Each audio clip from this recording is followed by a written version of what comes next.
વિશ્વ પર્યાવરણ દિવસ નિમિત્તે અટલાદરા બ્રહ્માકુમારીમાં વૃક્ષારોપણ કરવામાં આવ્યું હતું। વડોદરાના અટલાદરા વિસ્તારમાં બ્રહ્માકુમારીમાં વિશ્વ પર્યાવરણના દિવસ નિમિત્તે પ્રાંગણમાં વૃક્ષારોપણ કરવામાં આવ્યું હતું।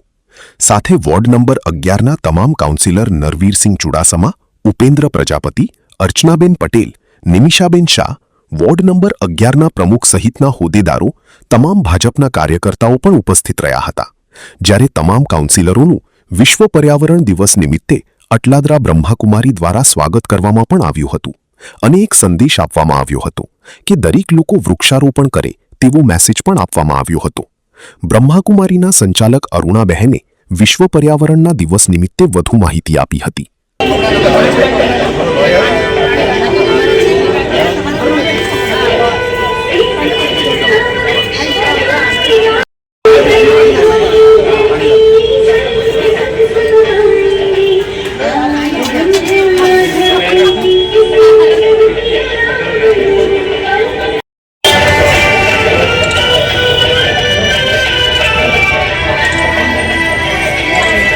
બે મિનિટ પાછળ આવજો જરા, તમને પાછળ લો ને જરા।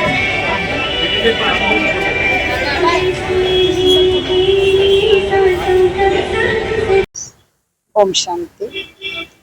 આજે આ વિશ્વ પર્યાવરણ દિવસ નિમિત્તે બ્રહ્માકુમારી અટલાદરામાં પ્રકૃતિ પરિવર્તન સબ્જેક્ટ ઉપર પ્રોગ્રામ રાખવામાં આવ્યો અને એના અંતર્ગત આજ વોર્ડ નંબર 11ના બધા જ કોર્પોરેટર શ્રી સાથે વોર્ડ પ્રમુખ, વોર્ડ ઓફિસર બધાને બોલાવવામાં આવ્યા, સાથે બીજેપીના કાર્યકર્તા અને અમારા વડોદરાના બ્રહ્માકુમારીઝના મંગલવાડી સબઝોનના રાજ દીદી, અલકાપુરી સબઝોનના નિરંજના દીદી, સાથે વાસણા સેન્ટરના મીના દીદી, માંજલપુરના ધીરજ દીદી, વાઘોડિયાના તરલિકા દીદી, દરેક દીદીઓને બોલાવીને બધાના હાથે આજે સરસ વિશ્વ પર્યાવરણના દિવસે વૃક્ષારોપણનું શુભ મુહૂર્ત કર્યું અને એની અંદર ખાસ કહેવાનું કે માનવના પરિવર્તનથી જ પ્રકૃતિ પરિવર્તન થઈ શકે છે।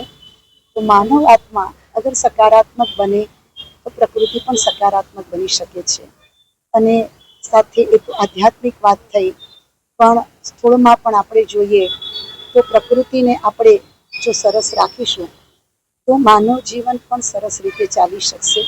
આપણા બધાનો ઉદ્દેશ્ય છે કે માનવ સુખ અને શાંતિનો અનુભવ કરે। ફરીથી જે આપણી ભારતીય સંસ્કૃતિની અંદર પ્રકૃતિ હતી, જે દેવી સંસ્કૃતિ હતી, જે ભારતને આપણે સતયુગી ભારત કહેતા હતા, દેવી ભારત કહેતા હતા, એની ફરીથી આપણે પુનઃરચના કરવાની છે અને એના માટે દરેકે સકારાત્મક વિચાર કરવો જ પડશે। તો એને અંતર્ગત ધ્યાન રાખીને આ પ્રોગ્રામનું આયોજન કર્યું અને હું પણ વડોદરા નિવાસીઓને અપીલ કરીશ કે આ વરસાદની સિઝનમાં દરેક વ્યક્તિ જો 5 પેડને ઉગાડશે, 5 વૃક્ષો ઉગાડશે તો ખરેખર આપણું એક વડોદરા, ઝળહળતું વડોદરા, સંસ્કારી નગરી વડોદરા એવું સરસ થઈ જશે કે બધા સુખ અને શાંતિનો અનુભવ કરી શકશે। એ જ પ્રાર્થના સાથે બ્રહ્માકુમારી અરુણાબેન, સંચાલિકા બ્રહ્માકુમારી અટલાદરા વડોદરા।